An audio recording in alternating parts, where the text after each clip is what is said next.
So yun, Tuesday tayo, paligo tayo ng mga warriors natin. Yun, yung mga hen. Nagkatagan natin sila maligo.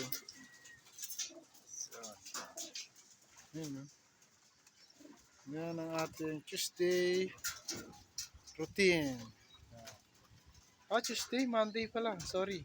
Monday, so kagahapon lang pala yung arrival nila ng Makalelon. So yun, masok na yung YB nating block. Ayos. So yun, mga hen natin, ligo na.